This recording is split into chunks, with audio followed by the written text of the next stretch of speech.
નમસ્કાર. આજથી શરૂ થતી પાવન નવરાત્રિના આપ સૌને વંદન. જય માતાજી. ये बात કાર્યક્રમમાં આપનું સ્વાગત છે. નવરાત્રિ એટલે માનો ઉત્સવ, શક્તિ, ભક્તિ અને આરાધનાનો ત્રિવેણી સંગમ. નવરાત્રિ એટલે સાધનામાં રત થવાનો એક અવસર. નવરાત્રિ એટલે માત્ર મોજ મજા કે ધીંગા મસ્તી નહીં. મૂળ નવરાત્રિનો કોન્સેપ્ટ એ માની આરાધના છે. અને સાથે સાથે આનંદ તો ખરો જ, પણ માત્ર આનંદ એવું નવરાત્રિનો કોન્સેપ્ટ થાય ત્યારે થોડું દુઃખ થાય, ત્યારે આપણે આપણી પરંપરાને ક્યાંક ભૂલ્યા છીએ એવું લાગે. એક નાની એવી વાતથી આજની આ મહેફિલ, આજના આ કાર્યક્રમનો પ્રારંભ કરવો છે. એકવાર એક વ્યક્તિ જેના કુટુંબની અંદર માતાજી માટે સતત અને અવિરત શ્રદ્ધા હતી, પણ એ જે વ્યક્તિ હતો, સૌથી મોટો પુત્ર, એને માતાજી માટે કોઈ પ્રકારની શ્રદ્ધા હતી નહીં. અને એના પિતા, એના માતા, એના ભાઈ, એની બહેન બધાને માતાજી માટે અવિરત શ્રદ્ધા. એ કહે છે કે ના, હું તો કર્મમાં માનું છું, માત્ર બીજું આ કશું માતાજી કે ઈશ્વર કે એમાં ક્યાંય માનતો નથી. એને એક મેડિકલ સ્ટોર હતો અને એ શ્રદ્ધાથી કામ કરતો હતો. એટલે એ મૂળ એનું મેડિકલ સ્ટોરમાં એને નોકરી કરવાથી માંડીને પછી ધીરે ધીરે એની મહેનત એટલી બધી હતી, એની લગન એટલી હતી, એની ચોકસાઈ એટલી બધી હતી કે એકવાર એ મેડિકલ સ્ટોરનો માલિક બની જાય છે. અને દરેક ગ્રાહક સાથે ફૂલ્લી સેટિસ્ફેક્શન થાય એ રીતે વાત કરતો હતો. એ રીતે ચોકસાઈથી 2 વાર ચકાસીને દવા આપતો હતો. એકવાર એવું બને છે કે અંધારી રાત હતી, લાઇટ ચાલી ગઈ હતી, ટોર્ચને સહારે બેઠો હતો અને એક ગરીબ છોકરો આવે છે અને કહે છે કે આ તાત્કાલિક મને દવા આપો. અને એ દવા એને આપે છે ખાનામાંથી. અને એ છોકરો જતો રહે છે. અને એ છોકરો જતો રહે છે પછી થોડીવાર પછી એને ખ્યાલ આવે છે કે જે ખાનામાં એ દવા હતી એ જ ખાનામાં એક ગ્રાહક આવેલો અને એણે ઉંદર મારવાની દવા 2 વાર 2 શીશી આવી ગઈ હતી, પાછી આપવા આવેલો. એટલે એ જ ખાનામાં એણે મૂકી હતી. અને પેલાના શરીરમાંથી લખલખું પસાર થઈ જાય છે. કરે ઓ માય ગોડ, મેં આ કેવી ભૂલ કરી. અને પછી એને થાય છે કે હવે શું કરું. ચારે બાજુ નજર ફેરવે છે, છોકરો ક્યાંય દેખાતો નથી, કે મારા હાથે કોઈકનું મૃત્યુ થઈ જશે. પેલો તો અભણ છોકરો હતો અને શું કરવું. અને અચાનક જ એની નજર એની દુકાનના ખૂણામાં પડે છે. દુકાનની શરૂઆત થઈ હતી ત્યારે એના પિતાએ એક માતાજીનો ફોટો આપ્યો હતો. ત્યારે એ માતાજીને નમન કરીને કહે છે કે પહેલી વાર તને હું નમન કરું છું. બસ એટલી વિનંતી છે કે પહેલી દવા જે છે એ બાળક એની માને ન પાય, નહીંતર એ મૃત્યુ થશે અને મને અફસોસ થશે.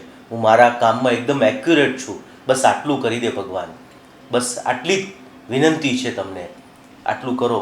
અમિતાભ બચ્ચન જેમ ફિલ્મની અંદર જાય છે ને પહેલી વાર ઈશ્વરને કહે છે કે પહેલી વાર ખુશ તો બહુત હોગે તુમ, પહેલી બાર આપકે દર પે આયા હું, એમ કહીને આ પણ વિનમ્ર ભાવે કહે છે. અને હજી એની પ્રાર્થના પૂરી થાય અને ટર્ન લે છે કાઉન્ટર તરફ, ત્યાં જ પેલો ગરીબ છોકરો આવે છે અને રડવા લાગે છે અને કહે છે કે સાહેબ, તમે જે દવા મને આપી હતી, આટલું કહે છે ત્યાં પહેલાંના શરીરમાં લખલખું પસાર થાય છે. શું થયું એ કંઈ બોલે પહેલાં તો ધોધમાર આંસુથી પેલો છોકરો રડી પડે છે કે પહેલી જે દવા આપી હતી, હા પણ બોલ તો ખરો, શું થયું, બોલ તું.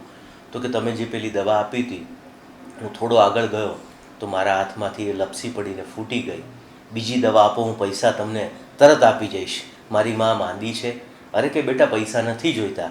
તરત બીજી દવા આપે છે અને જેવો છોકરો જાય છે તરત માતાજીને તસવીર તરફ વળે છે કે માતાજી તમારો ખૂબ ખૂબ આભાર. અને ત્યાર પછી એ માતાજીનો પરમ ભક્ત બની જાય છે. તો આ શ્રદ્ધા છે.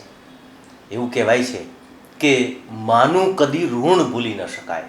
એ આપણી જન્મ આપનારી માં હોય કે પછી આપણી આદ્ય શક્તિ માતા હોય. પણ હું આ બધી વાત કરું એના કરતાં આજે તોફાની તાંડવના સ્ટુડિયોમાં યે બાત કાર્યક્રમમાં એક એવા વ્યક્તિ વિશેષ આપણી સાથે છે જે આધ્યાત્મિક સંસર્ગમાં સતત રહ્યા છે અને સાથે સાથે એક સાંસ્કૃતિક અને સાહિત્યિક વાતાવરણમાં પણ જેનો ઉછેર થયો છે. હું વાત કરી રહ્યો છું વિરેન્દ્રભાઈ રાવલ. વિરેન્દ્રભાઈ, આપનું સ્વાગત છે. નમસ્કાર.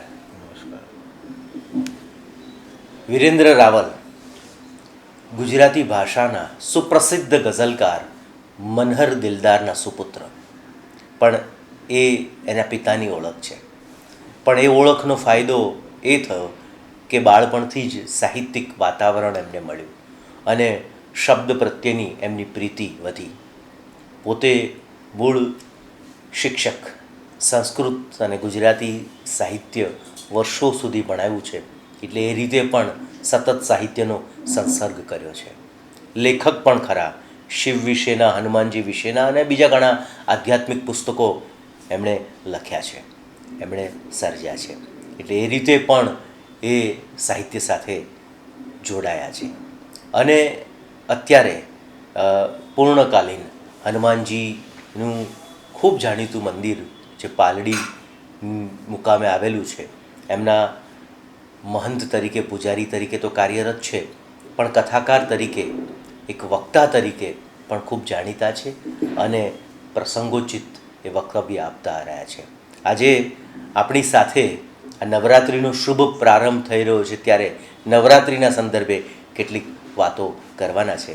તો વિરેન્દ્રભાઈ, સૌથી પહેલો સવાલ આપને એ પૂછીશ કે નવરાત્રિના સંદર્ભે શબ્દ બોલીએ એટલે ગરબો યાદ આવે, અને ગરબો જે છે એની કોન્સેપ્ટ, એની વિભાવના શું છે? નવરાત્રિ એ શક્તિની ભક્તિનું પર્વ છે. જી. નવરાત્રિમાં અને ગરબા વિશે વાત કરીએ. પહેલાં વાત કરીએ નવરાત્રિ વિશે. જી. નવરાત્રિમાં બે શબ્દ છે, નવ અને રાત્રિ. જી. કેટલાક નામ પવિત્ર હોય છે, કેટલાક સ્થાન પવિત્ર હોય છે, એમ કેટલાક અંક પવિત્ર હોય છે. હિન્દુ ધર્મમાં 1, 5, 11, 9, શત, સહસ્ત્ર આ બધા પવિત્ર અંક છે. એમાં 9નો આંક એ પૂર્ણાંક છે. જી. અને તેથી સૌથી વધુ પવિત્ર મનાય છે. 9ને ગમે તેટલા વડે ગુણીએ અને એનો સરવાળો કરીએ તો 9 જ આવે. વાહ. બીજી કોઈ સંખ્યામાં આવું બનતું નથી. દાખલા તરીકે 9 ગુણ્યા 2, 9 દુ 18, 8 ને 1 9. જી. 9 તરી 27, 7 ને 2 9, 9 છ 54, 5 ને 4 9. એમ તમે જુઓ તો એનો સરવાળો 9 આવે. એટલે નવરાત્રિમાં 9 પૂર્ણાંક છે. એ દૃષ્ટિએ 9નો આંક મહત્ત્વનો છે. જી. બીજો શબ્દ આવે છે રાત્રિ. એ રાત્રિ એ જીવનદાત્રી છે. અને આપણી સંસ્કૃતિમાં રાત્રિ પૂજન, રાત્રિ આરાધના, રાત્રિ સાધનાનું મહત્ત્વ ઘણું છે. જી. એમ નવરાત્રિ એ રાત્રિ પૂજનનું મહત્ત્વ સમજાવે છે. જી. અને સાધકોને એ માટે પ્રેરે છે. શ્રીમદ ભગવદ્ ગીતામાં પણ શ્રી કૃષ્ણ ભગવાને કહ્યું કે યા નિશા સર્વભૂતાનામ તસ્યા જાગૃતિ સંયમી. જી. જે બધા પ્રાણીઓ માટે રાત્રિ હોય છે ત્યારે સંયમી એટલે સાધક એ જાગતો હોય છે. જી. અને દુર્ગા સપ્તસતીમાં પણ રાત્રિ સુક્ત છે. જી. જેમાં રાત્રિનો મહિમા કરવામાં આવ્યો છે. વેદોમાં પણ વેદોક્ત રાત્રિ સુક્ત છે, એમાં રાત્રિનું સ્વરૂપ અને એનું મહત્ત્વ સમજાવ્યું છે. દુર્ગા સપ્તસતીમાં નવરાત્રિ ઉપરાંત બીજી 3 રાત્રિની પૂજાનું મહત્ત્વ છે. કાલરાત્રિ, મહારાત્રિ અને મોહરાત્રિ. જી. કાલરાત્રિ કાળી ચૌદશની રાત્રિ, આસો વદ 14, જેમાં મા કાળીનું પૂજન, હનુમાનજીનું પૂજન, એ બધા પૂજનનું મહત્ત્વ છે. અને એ દિવસ રાત્રે દીવામાંથી પાડેલી મેં સાંજવાનો એ વાત. જી.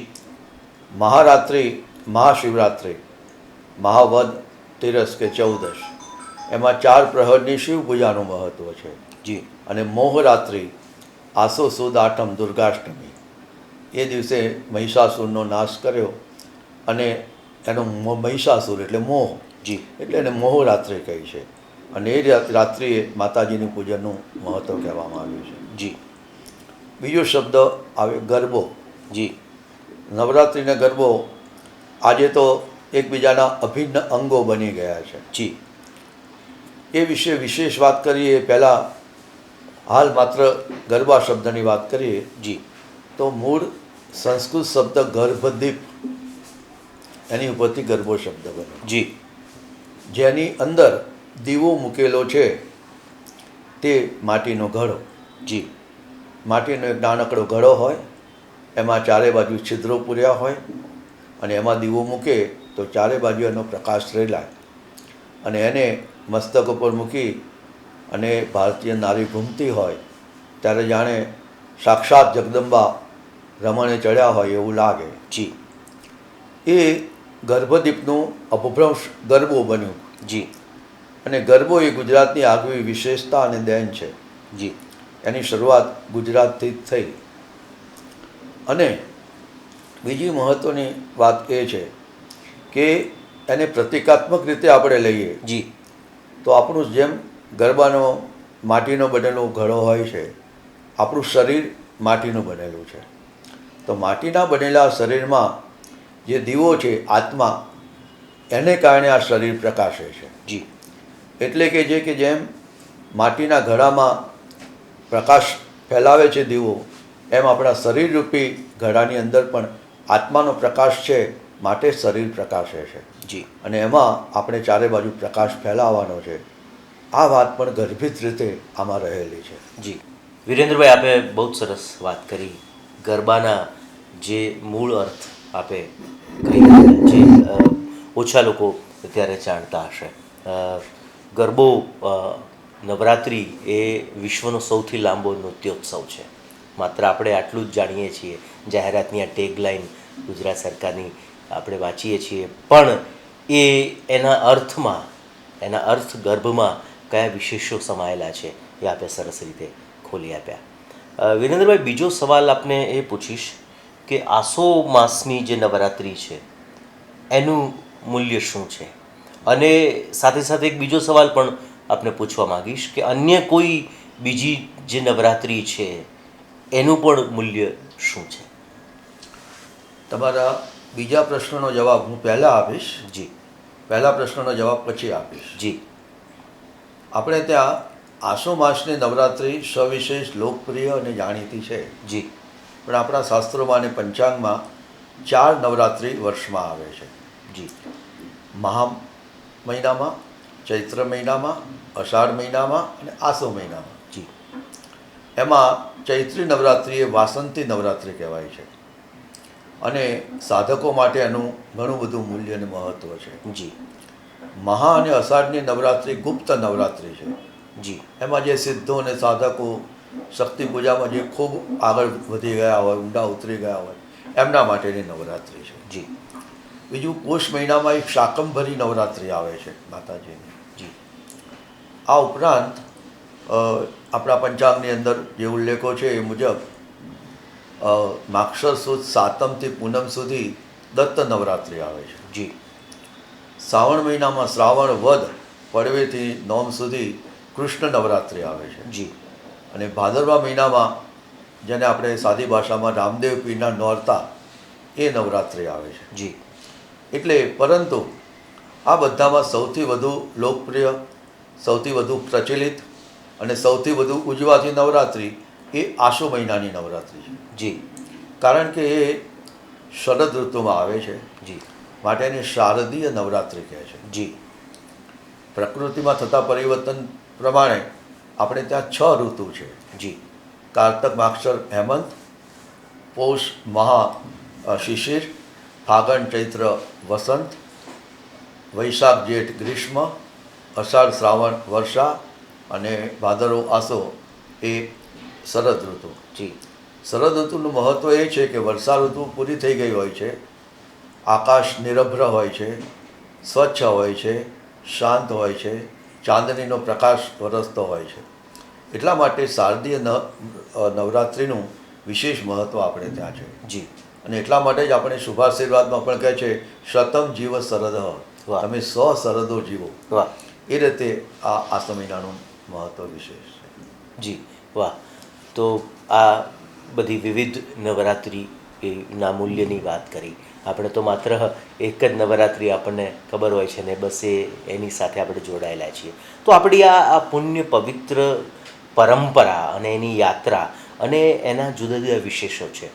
તો વિરેન્દ્રભાઈ, હવે જે આપને સવાલ મારે પૂછવો છે એ છે કે આ નવરાત્રિ જે છે એની ઉજવણી અથવા તો એનું અર્ધ્ય, એની આરાધના એ સામૂહિક રીતે અને વ્યક્તિગત રીતે કઈ રીતે કરી શકાય? આ નવરાત્રિ પર્વને આપણે એની ઉજવણીને 2 વિભાગમાં વહેંચી શકીએ. જી. એક સામૂહિક અને બીજું વ્યક્તિગત. જી. જે પૂજા અને પ્રાર્થના સાધના એના સંદર્ભમાં વ્યક્તિગત હોય છે. જી. પહેલાં આપણે વ્યક્તિગત ઉજવણીની વાત કરીએ. જી. તો નવરાત્રિમાં માતાજીના 9 સ્વરૂપો છે. જી. જેને 9 દુર્ગા કહેવામાં આવે છે. જી. 9 દિવસના જુદા જુદા સ્વરૂપો છે. જી. અને એ દરેક સ્વરૂપની રોજ પૂજા કરવામાં આવે. જી. પ્રથમ દિવસે ઘટ સ્થાપન કરવામાં આવે છે. જી. જે માતાજીના સાધકો હોય એ જી. જવારાઓ આવે, ઘટ સ્થાપન કરે અને 9 દિવસ સુધી એનું પૂજન કરે. જી. આ એક બાબત થઈ. જી. બીજી બાબત કે નવરાત્રિમાં વ્રત, જપ અને તપ એનો મહિમા છે. જી. એમાં વૃત્તિને વળાંક આપે તે વ્રત. ક્યાં વાત? આપણી વૃત્તિને બીજા બધામાંથી ખસેડી માત્ર શક્તિ આરાધના ઉપર કરવી. જન્મ મરણના પાપોને દૂર કરે તે જપ. જી. અને શારીરિક માનસિક રીતે સંયમ રાખી શરીરને કેળવવું એ તપ. વાહ.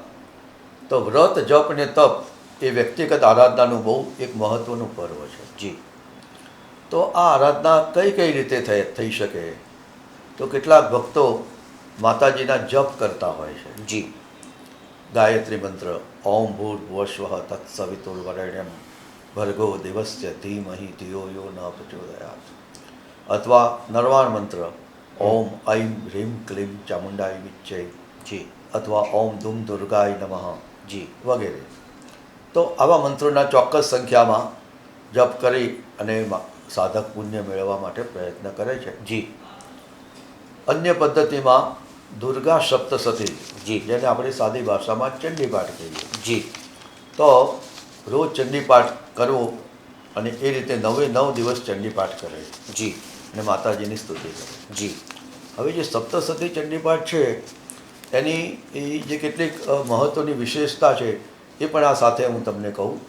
જી. કે સપ્તસતી ચંડીપાઠ એમાં મૂળ તો વાર્તાથી શરૂઆત થાય છે. જી. અને વાર્તા દ્વારા લોકોને ધર્માભિમુખ કરવા એ આપણી પ્રાચીન પરંપરા છે. રજનીશ કહેતા जी कि आज मैं आपको एक कहानी सुनाता हूँ. जी कहानी से मुझे बहुत प्यार है जी क्योंकि जीवन एक कहानी तो है. जी એમ કરીને શરૂઆત કરતા. जी તો દુર્ગા સપ્તસતીની શરૂઆત પણ આ રીતે છે કે મેઘા નામના મુનિ હતા, સુરત નામનો રાજા. जी દુશ્મનોએ હુમલો કર્યો, પરાજિત થયો, નાસી ગયો. અને સમાધિ નામનો વૈશ્ય जी ખૂબ પૈસા, ખૂબ ધન, પૈસાની લાલચમાં સગાવાલાએ ત્યજી દીધો. जी બંને સુરત મુનિના આશ્રમમાં આવ્યા, जी પણ સ્વજનો પ્રત્યેનો, સંપત્તિ પ્રત્યેનો મોહ જતો નથી. जी ત્યારે એ મુનિ શક્તિ પ્રાગટ્ય અને એ બધી વાતો કરી અને એનો મોહ દૂર કરે છે. जी તો આ સપ્તસતી ચંડીપાઠ એની પાછળનું મહત્ત્વ. जी પણ માત્ર આટલું કથા પૂરતું મહત્ત્વ નથી. जी એમાં શરૂઆતમાં 3 આવે છે સ્તોત્ર: અર્ગલા સ્તોત્ર, દેવી કવચ અને કિલક. તમે આ પહેલાં આ કરી અને પછી તમે પાઠ વાંચો.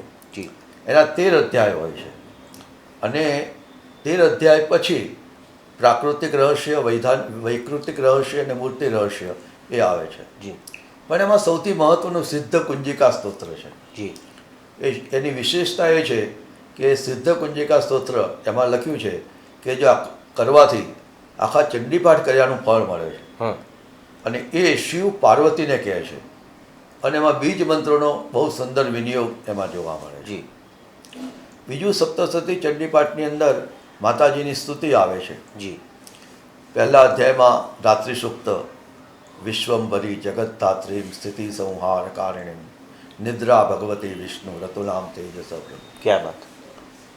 ચોથા અધ્યાયની અંદર શક્રાદી સ્તુતિ છે. શક્રાદય જી બહુ પ્રસિદ્ધ છે. એમાં માતાજીએ મહિષાસુરનો વધ કર્યો ત્રીજા અધ્યાયમાં. ત્યારબાદ દેવો બધા પ્રસન્ન થાય છે અને માતાજીની સ્તુતિ કરે છે. શક્રાદય સુરગણાની હતે તિવીરે તસ્મિન સુરાત્મનિબરારી તદેવ્યામ. વાહ. વસંત તિલકાચંદ જી એમાં આ સ્તુતિ છે. જી અને ગુજરાતીમાં વિશ્વંભરી. જી. વિશ્વંભરી અખિલ વિશ્વતણી જનેતા વિદ્યાધરી વદનમાં વસજો વિધાતા. વાહ. યા શ્રી સ્વયં સુકૃતિનામ ભવનેશ્વર લક્ષ્મી પાપાત્મના કૃતધિયામ હૃદયેશુ બુદ્ધિ. વાહ. બહુ મધુર ને બહુ સરસ છે. ક્યાં વાત. પાંચમા અધ્યાયમાં પણ દેવી માતાની સ્તુતિ છે. 11મા અધ્યાયમાં પણ છે. જી એમાં પણ માતાજીને રોગ દૂર કરવા માટે જે આજના સંદર્ભમાં બહુ જરૂરી છે. રોગાન શેષાન ફંસી તુષ્ટા પૃષ્ટા તુ કામા સકલાન અભિષ્ટાન ત્વામા સ્થિતામ વિપન્ન રાણા વાહ. ત્વામા સ્થિતામ યાશ્રયતામ પ્રયાતિ. ક્યાં વાત. તો માતાજીને રોગ દૂર કરવાની પ્રાર્થના છે, જે આજના કોરોનાની મહામારીના સમયમાં બહુ જ ઉપયોગી અને ઉચિત છે. ક્યાં વાત. ત્યારબાદ સાધકો શ્રી સૂક્ત વેદોમાં આવેલું છે. 16 એની ઋચાઓ હોય છે. જી. એના પાઠ કરે છે, એની આહુતિઓ આપે છે, એના મંત્ર જાપ કરે છે. ત્યારબાદ દેવી ભાગવત, જેમ શ્રીમદ ભાગવતમાં કૃષ્ણ કથા છે એમ દેવી ભાગવતમાં દેવી વિશે એમના વ્રત જપ તપ અનુષ્ઠાનો એની પૂજા કરે છે. કુમારિકાઓ એનું પૂજન એ નવરાત્રિમાં ખૂબ મહત્ત્વનું છે. એ કુમારિકાઓને દેવી સ્વરૂપ ગણી અને સાધકો એની પૂજા કરે છે. અને એ કુમારિકાઓને પ્રસન્ન થાય તો એ માતાજી પ્રસન્ન થયા બરાબર છે એવું કહેવામાં આવે છે. જી તો આ રીતે આ વ્યક્તિગત પૂજા થઈ જી અને એમાં સાધકો પોતપોતાની શક્તિમતી ભક્તિ અનુસાર જી માતાજીને ભજતા હોય છે. જી અને માનું મહત્ત્વ તો ઘણું છે, જી એનો પાર પામી શકાય એવું નથી. જી આદ્ય શંકરાચાર્યના જીવનનો કિસ્સો બહુ પ્રચલિત છે જી કે વેદાંતના પ્રખર પ્રચારક અને શિવ ભક્ત, શિવની સ્તુતિ કરે, શક્તિમાં બહુ શ્રદ્ધા નહીં. જી એક વખત એ બીમાર પડ્યા જી અને શરીર આખું શક્તિહીન થઈ ગયું. જી હવે શિવ શક્તિ વિના તો શિવ પણ સૌ છે. વાહ. એટલે અને ત્યારે માતાજી આવી એક બાલિકાના સ્વરૂપમાં જી એને કહે છે કે તું તો શિવનો ભક્ત છું, પણ કે કેમ આમ છે? તો કે એ ઓળખી ગયા કે તો, અને કે માં મારી બહુ મોટી ભૂલ થઈ ગઈ કે છે, તો મને માફ કર અને મને શક્તિ આપ. જી અને માતાજીને પ્રાર્થના કરે છે, કુપુત્રો જાયેત ક્વચિદપી કુમાતા ન ભવતી. હું ભલે કુપુત્ર કપુત્ર બને પણ માતા ક્યારે, એ બહુ સરસ આખી સ્તુતિ એમની છે. વાહ. તો આ માતાજીનો મહિમા છે. બિલકુલ. વિરેન્દ્રભાઈ, આપે બહુ જ સરસ વાત કરી, શંકરાચાર્યજીને યાદ કર્યા. અને માં એ પ્રભાવિત ન કરે, પરિપ્લાવિત કરે. અને માને જો સાચા હૃદયથી આપણે યાદ કરીએ અને હાજર ન થાય એવું તો શક્ય જ નથી. એ ચંડીપાઠના પુણ્ય પવિત્ર ગ્રંથમાંથી પસાર થઈએ તો પણ આપણને મહેસૂસ થાય છે. ઓશોને આપે યાદ કર્યા તો મને યાદ આવે છે કે ઓશો એવું કહે છે કે પ્રેમ એ પુરુષ માટે આકર્ષણ છે અને સ્ત્રી માટે સમર્પણ છે.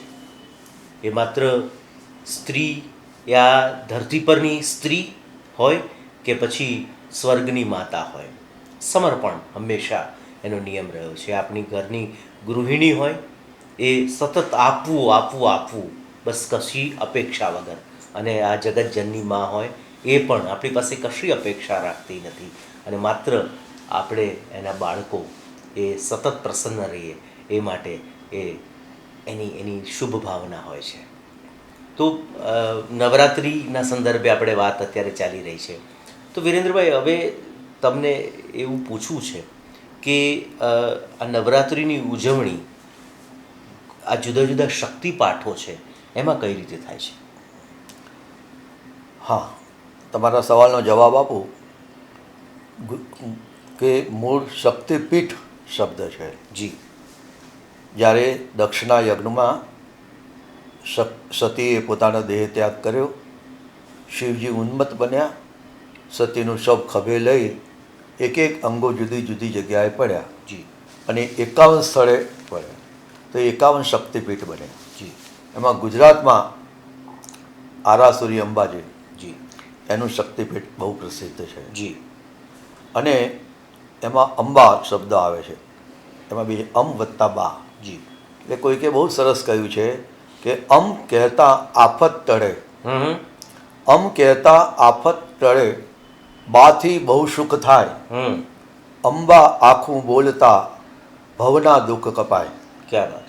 તો એ આરાસુરી અંબામાં આ નવરાત્રિ કઈ રીતે ઉજવાય છે? તો પેલું પંક્તિ પણ છે, ગબ્બરના ગોખવાળી, ચાચરના ચોકવાળી. તો ચાચર ચોકમાં નવરાત્રિમાં માતાજીની સમક્ષ ગરબાની ગવાય છે. જી. અને લોકો એ રીતે માતાજીને પોતાની ભક્તિ અને શક્તિ અર્પણ કરે છે. બીજું એવું એક સ્થાનક પાવાગઢ, પતઈ રાજાની કથા બહુ પ્રસિદ્ધ છે. જી. માં પાવા તે ગઢથી ઉતર્યા મહાકાળી રે. જી. મહાકાળી માતાનું સ્થાનક છે, એ પણ બહુ પ્રસિદ્ધ છે. ત્યાં પણ ગરબાના કાર્યક્રમ થાય છે અને માતાજીને 9 દિવસ સુધી પૂજા પણ કરવામાં આવે છે. જી. યજ્ઞો દ્વારા. અને એમાં નવચંડી, શતચંડી, સહસ્ત્રચંડી, આવા અનેક પ્રકારના યજ્ઞો છે. જી. ત્રીજું માતાજીનું સ્થાનક કચ્છમાં આશાપુરા માતાજીનું સ્થાનક છે, અને ત્યાં હજારો માણસો માતાજીના દર્શન કરવા માટે નવરાત્રિમાં જાય છે. જી. અને બહુ સરસ રીતે એની ઉજવણી કરવામાં આવે છે. જી. ગોંડલમાં ભુવનેશ્વરી માતાનું મંદિર છે. જી. અને ત્યાં આરતી વખતે એના જે ઝુમ્મરો છે એ આપોઆપ હલવા માંડે છે. વાહ. અને આ નજરે મેં જોયેલી હકીકત છે, 1 થી વધુ વખત. વાહ. તો આવા ગુજરાતના જે ખેડ બ્રહ્માના અંબાજી છે ત્યાં પણ, તો આવા ગુજરાતના જે જુદા જુદા શક્તિપીઠો છે ત્યાં માતાજીની આરાધના, ઉપાસના, ગરબા, યજ્ઞો, આ બધી પ્રવૃત્તિઓ થાય છે. અને નવરાત્રિની અને ખાસ તો આસો નવરાત્રિની ઉજવણી ભક્તોને અને ખેલૈયાઓને સાથે લઈને કરવામાં આવે છે. જી. વાહ. તો જુદા જુદા શક્તિપીઠ છે એમાં ઉજવણી કઈ રીતે થાય છે એની વાત કરી. તો હવે ખાસ કરીને આમ એક એનું કેન્દ્રવર્તી જે વાત છે ગરબાની છે જ, પણ સાથે સાથે પ્રાંત પ્રમાણે, દેશ પ્રમાણે ગરબાની સ્ટાઇલ, પેટર્ન અને આરાધનાની પેટર્ન બદલાતી રહી છે. પણ આપણે એ બધામાં અત્યારે ન જતા ગુજરાતમાં ફોકસ કરીએ. તો ગુજરાતમાં ગરબા વિશે ની વાત આપ કઈ રીતે પ્રકાશિત કરશો? ગરબો એ ગુજરાતની અસ્મિતા છે. મૂળ તો ગરબાની ભાવના મેં શરૂઆતમાં કહ્યું તેમ ગામના લોકો માતાજીની મૂર્તિ કે છબી મૂકે, એની આરતી કરી ગોળાકારે, વર્તુળાકારે આજુબાજુ ગરબા ગાય. આ એની શરૂઆત. પછી ધીમે ધીમે ગરબો શેરીઓમાં, પોળોમાં, મહોલ્લાઓમાં પ્રસરતો ગયો. આધુનિક યુગમાં સોસાયટીની અંદર, એના પ્લોટોની અંદર ગરબા થવા માંડ્યા. જી. ત્યારબાદ પરંતુ ગરબાએ પોતાની પ્રગતિ કરી, ગતિ વધારી, વિસ્તારી, અને એ ગરબો રંગમંચ ઉપર ગયો. જી. રંગમંચ ઉપર જુદા જુદા પ્રકારના ગરબાઓ, જુદા જુદા રાગમાં, જુદા જુદા ઢાળમાં, સંગીતના સુરો સાથે ગરબા થવા માંડ્યા. અને એમાં જુદા જુદા પ્રકારના રાસ, ગરબા, આ બધાની ઉજવણી રંગમંચ ઉપર થઈ. અને બહુ કલાત્મક રીતે ગરબાને સાજ સાથે, શણગાર સાથે, ખેલૈયાઓએ ટ્રેડિશનલ વસ્ત્રો સાથે એ ગરબા કરતા. અને વચ્ચે એક એવો ગાળો આવી ગયો કે નવરાત્રિની અંદર રંગમંચ ઉપર ગરબાની બોલબાલા થઈ ગઈ. અને આનું કારણ સુવ્યવસ્થિત આયોજન, સંગીત, ટ્રેડિશનલ વેશભૂષા, આ બધાને કારણે રંગમંચ ઉપર ગરબો ગયો. જી. રંગમંચથી ગરબાની યાત્રા આગળ વધી અને ક્લબોમાં અને પાર્ટી પ્લોટોમાં ગરબા થયા. જી. એમાં તો વિશાળ ઓર્કેસ્ટ્રા હોય, જી. પ્રસિદ્ધ કેળવાયેલા ગાયકો હોય, તો સ્વર, સૂર, સંગીત એની સાથે સ્ટેજ ઉપરથી ગરબાના શબ્દો લહેરાતા હોય અને ખેલૈયાઓ કેટલાક બધા પોતપોતાની મસ્તીમાં ગરબે ઘૂમતા હોય. કેટલાક વર્તુળાકારે ઘૂમે, કોઈ એકલા ઘૂમે, કોઈ પોતાના ગ્રુપમાં ઘૂમે, એમ પોતપોતાની રીતે આ બધા ખેલૈયાઓ ગરબામાં મસ્ત બની અને પોતાની ખુશી, પોતાનો આનંદ, પોતાનો ઉમંગ એ વ્યક્ત કરતા હોય. તો આ રીતે ગુજરાતમાં ગરબો આગળ વધતો ગયો, ફેલાતો ગયો, વિકસતો ગયો, વિસ્તરતો ગયો અને લોકપ્રિય થતો ગયો. જી જી વિરેન્દ્રભાઈ, આપની વાત સાચી છે કે ગરબો વિકસતો વિસ્તારતો રહ્યો, પણ અત્યારે તો ગરબો એ માત્ર ગુજરાત પૂરતું સીમિત ન રહેતા, અથવા તો ગુજરાતી પૂરતો સીમિત ન રહેતા, સમગ્ર વિશ્વ એટલે ગુજરાત ભારતના સીમાડાને ઓળંગીને સમગ્ર વિશ્વ સુધી પહોંચી ગયો છે. આ તાકાત શબ્દની છે, આ તાકાત આધ્યાત્મની છે, આ તાકાત માતાજીની છે. છેલ્લો સવાલ આપને કે અત્યારે આપણે સૌ એક મહામારીના મહાસંકટમાંથી પસાર થઈ રહ્યા છીએ. કોરોના એ સમગ્ર વિશ્વને ઘેરી લીધું છે, એમાં ગુજરાત પણ બાકાત નથી. તો આ કોરોના કાળમાં નવરાત્રિની ઉજવણી કઈ રીતે કરી શકીએ? બહુ પ્રાસંગિક અને યોગ્ય સવાલ છે. કોરોના કાળે આપણી જિંદગીની આખી વ્યવસ્થા, લાઈફસ્ટાઈલ એ તહસ નહસ કરી નાખી છે. જી વર્ષોથી, યુગોથી જે ચાલતું આવ્યું એમાં આપણે પરિવર્તન લાવવું પડે એવી પરિસ્થિતિ ઊભી થઈ છે. જી કોરોના મહામારી એક મોટો ભય લોકોના મનમાં વ્યાપી ઉઠ્યો છે. જી એ ભય સાવ અકારણ તો નથી જ, પરંતુ એને કારણે આપણે જોઈએ છીએ કે સરકારે નિયંત્રણો લાદ્યા કે ભાઈ ગરબા નહીં થાય, માતાજીની આરતી થશે, પ્રસાદ નહીં વહેંચાય. આજના યુવાનો માટે ગરબા વિનાની નવરાત્રિની કલ્પના કરવી પણ મુશ્કેલ છે. જી અને માતાજીનો પ્રસાદ ન વહેંચાય એ નવરાત્રિ તો વળી કેવી નવરાત્રિ? જી એવો પ્રશ્ન લોકો કહેતા ભલે ન હોય, પણ એમના મનમાં ઉદ્ભવે તો છે જ. જી પરંતુ આપણે પરિસ્થિતિ અને વાસ્તવિકતા એ બંને સ્વીકારીને ચાલવું જોઈએ. જી અને આ રીતે આપણી ધાર્મિક ભાવના અને અત્યારનું વાતાવરણ જી એમાં તાલમેલ બેસાડવા માટે પ્રયત્ન કરવો જોઈએ. જી નવરાત્રિમાં વ્યક્તિગત સાધના એને તો કોઈ અટકાવી શકે એમ નથી, બિલકુલ. પણ સામૂહિક રીતે જે આપણો ઉત્સાહ, ઉમંગ, આનંદ પ્રદર્શિત કરી શકીએ છીએ એમાં થોડાક અંકુશો આવે છે. જી આ પરિસ્થિતિમાં આપણે માતાજીને માત્ર શક્તિ માતાને પ્રાર્થના કરીએ કે હે માં, જેમ તમે મહિષાસુરનો વધ કર્યો એમ આ કોરોના નામની મહામારી કે જે મહિષાસુર સ્વરૂપ જ છે, તો કોરોના રૂપી મહિષાસુરનો તમે વધ કરી અને આ સૃષ્ટિને રોગમુક્ત, ભયમુક્ત, શોકમુક્ત કરો અને રૂંધાયેલું જે આનંદ ઝરણું છે એ ફરી ખળખળ વહેતું થાય એવી કૃપા અમારા ઉપર કરો. એવી આપણે માતાજીને પ્રાર્થના કર્યા સિવાય બીજું કંઈ કરી શકીએ એમ નથી. અને માની કૃપા અવશ્ય થશે જ. અને આવતી નવરાત્રિ આપણે બહુ રંગે જંગે, ખૂબ સારી રીતે, ભક્તિપૂર્વક, ઉલ્લાસપૂર્વક, શ્રદ્ધાપૂર્વક ઉજવી શકીશું એવી મને તો શ્રદ્ધા છે. વિરેન્દ્રભાઈ, આપે બહુ જ સરસ વાત કરી કે માતાજીને આપણે પ્રાર્થના કરીએ કે આ મહામારીના મહિષાસુરનો વધ થાય એ માતાજી જ કરી શકે. અલબત્ત આપણા દ્વારા કરાવે છે. કેટલાકને પ્રશ્ન એવો થાય કે માતાજી એ કઈ રીતે, પણ આપણને એવું થતું હોય હું કરું એ જ અજ્ઞાનતા, શકટનો ભાર જેમ શ્વાન તાણે, એમ માતાજી આપણને વિચારો આપે છે અને માતાજી જ આ વેક્સિન નામના આપણા પ્રાણ તત્વ જે અત્યારના સમયમાં કહી શકાય એને પ્રાગટીકરણ વૈજ્ઞાનિકો દ્વારા કરે એવી પ્રાર્થના છે.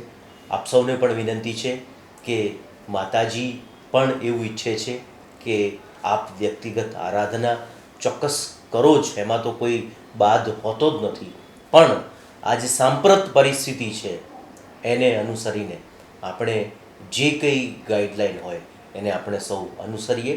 એ આપણા સૌના હિતમાં છે, સમાજના હિતમાં છે. પરિસ્થિતિ પ્રમાણે માતાજીએ પણ પરિસ્થિતિ પ્રમાણે પોતાની અભિવ્યક્તિ કરી છે, તો એ પરંપરાને પણ આપણે અનુસરીને આપણે સૌ આ નવરાત્રિ, સેફ નવરાત્રિ ઉજવીએ.